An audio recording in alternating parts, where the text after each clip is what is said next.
Good afternoon, Tony Dottino here doing my Live with Tony, talking about a session that Michael Dottino and I did yesterday at the Villages, which is the senior citizen community here near Ocala, Florida. It has received USA recognition as probably the largest senior community in the country. It's got over 120,000 residents.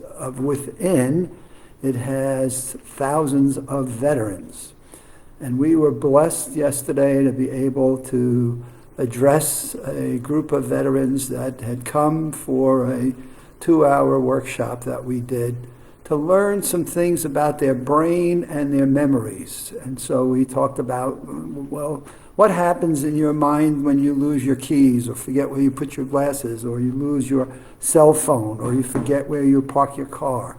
How do you remember people's names and faces? What are the steps and some of the skills that you've learned somewhere in your life just by natural instinct, or maybe you've taken a course? So how can we help you to better remember names and faces? And what are some of the myths that people have as we get older and we go about our lives? And as we get older, what is it, or some of the things that we believe begin to happen to our memories and our belief systems that have a big difference in terms of it? So let me start from the bottom and go back up. The myths, we wanted to make sure they understood in a senior community that as you get older, it does not necessarily mean two things. First of all, that you can't learn new things, and that's impossible because you're getting to a point of being too old, and therefore you can't learn new things. And the great part about the veterans is the majority of them realize that through the different activities of the villages. And so many of them seek out different seminars they do, different presentations that people come in and make, different educational offerings, different social activities. Very vibrant, active group of people that came into the room with high energy, a spirit of learning, and very open to what we would be teaching during our session. So that was fantastic. So our first myth about, well, gee, as you get older, it's harder to learn new things. That did not occur to them that was in fact the case, and that their spirit and energy and passion for learning and being sponges for what Michael Dottino and I were going to teach was very relevant and very present in the room. So that was a really good start that you could see just as people were coming into the room. Well, that brought us to the second myth. We say, well, gee, in learning new things, so now as you're going to learn new things, it's going to get harder. And therefore, as you get older, learning new things gets harder. Well, we blew that up. Michael did a fabulous job within his Maximum Memory Mastery online course. He's got a slide in there that really connects with people. And the slide starts with oak trees being the sapling when they're first just planted, and then what happens to them after 5 years of growth, and then what they look like as they mature and get into their adult stage of 25, 50, 100 years, big oak trees and all the branches and twigs. And this is the way that our brains grow. And they found that fascinating because as seniors, we talked about eliminating the term senior moment and realizing as you learn new things, right, you've got life's experiences and life's age gives you more leaves and branches and twigs to attach new information to. And this is a learning to learn principle that especially seniors have a very difficult time of absorbing. And our experience has been seniors find this extremely enlightening and extremely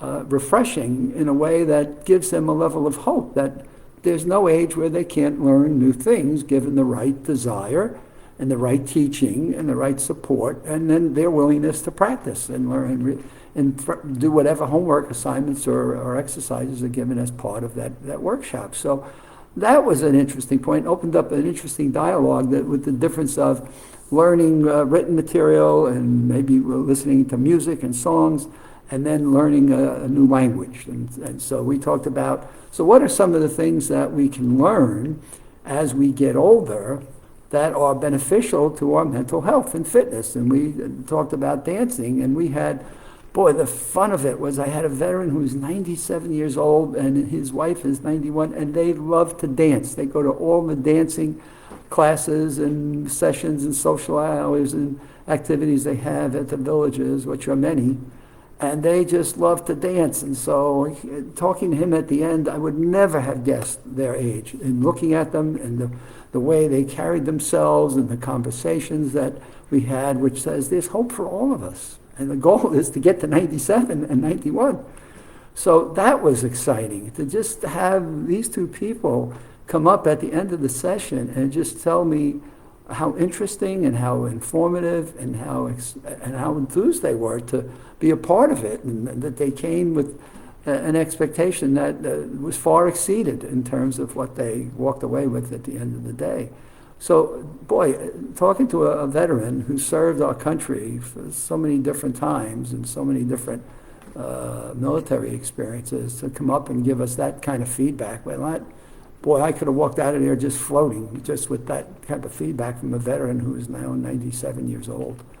And wow, was that a thrill. And by the way, that was a message we carried to the whole room, and that we can all learn something new and recognize as we get older, right, it's possible that we can continue to learn, and it actually could be easier depending upon our interests and desires and who our teachers are. Which then brought us to an interesting topic that we discussed about, somebody said, well, gee, when I have to respond to something, it takes me a little bit longer. So he's thinking as he has to respond to different situations and it takes him a little bit longer, his thinking was, my goodness, well, I might be having a senior moment, or I may be losing some of my memory capacities. And a study was done on 25-year-olds and 65-year-olds that basically said, to the questions we posed to the control groups, when questions were posed, the 25-year-olds answered that much quicker. But the 65-year-olds took a little bit longer, but were significantly better in their accuracy in providing answers.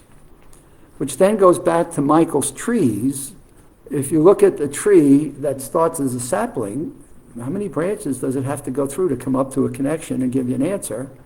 When you look at the mature oak, look at the branches that it has to go through to search out for the best answer. And they found that interesting. So, boy, it was just one thing after another in terms of topics and conversations that we found to be extremely interesting. And so the myths of memory seem to be a part of the maximum memory mastery that seem to really capture a lot of interest and a lot of dialogue and a lot of different elements of it. We talked about focus, right? They were fascinated by when you lose your keys or your glasses or your cell phone or whatever. We had an interesting aspect of focus. And when you're doing different things, are you preoccupied? Are you thinking about three things when you're trying to accomplish one? And so a majority of the people at the end, when we did a debriefing of what were a couple of the key lessons that you really absorbed from the course of our teachings, it was paying attention and focus and trying to stay at one thing at a time and not try to multitask, which the science world today is telling us as we try to multitask, we find ourselves messing up multiple things and not doing anything to the perfection that we might desire, but we do more things with some bumps and bruises in the process. So multitasking was an interesting topic of conversation during our afternoon session with the veterans. I could go on and on. God, I wanted to talk about so much as I started with this session. And what's occurring to me is, as I think about what I want to cover, God, there's just so much that came about in our session yesterday that I probably could do separate live with Tony's on it. So I may now pick up my next session and grab another element of our session that we had at the villages for veterans yesterday. Or it's veterans Villagers for Veterans, yeah, Villagers for Veterans. I'll get this right, but we had a fabulous host, and she was just a blessing. Marie has a passion for veterans. She has a belief in supporting them, and has a wonderful organization there that really does what she can in sharing events and activities for veterans. And I think that's, for me, that's special. I have a son-in-law who was a veteran in the military. He is, as a result, has several medical conditions he's had to deal with, from dealing with explosives and hazardous chemicals and things of that sort, and Agent Orange, et cetera. And so it's extremely important, I think, that the people to recognize the men and women that have served our country and served us to give us the freedoms that we have. And so to be able to be a part of that, to me, was just an honor and a privilege to be able to do that and giving something back to a community of people that I have a great respect for. So I'm going to take some of the other early elements I wanted to talk about today. I'm going to break that up and pick it up in my next Live with Tony. So we will see you back here on, I should be back on Friday. Michael and I are off to a 2-day conference tomorrow and Friday. I'm not sure how late we'll get back on Friday, but if I don't get back to you on this next piece on Friday, then I will pick it up certainly by next Monday. So in any case, have a good evening, have a good rest of your week, and hopefully I'll see you on Friday. If not, I'll certainly be back with you next Monday.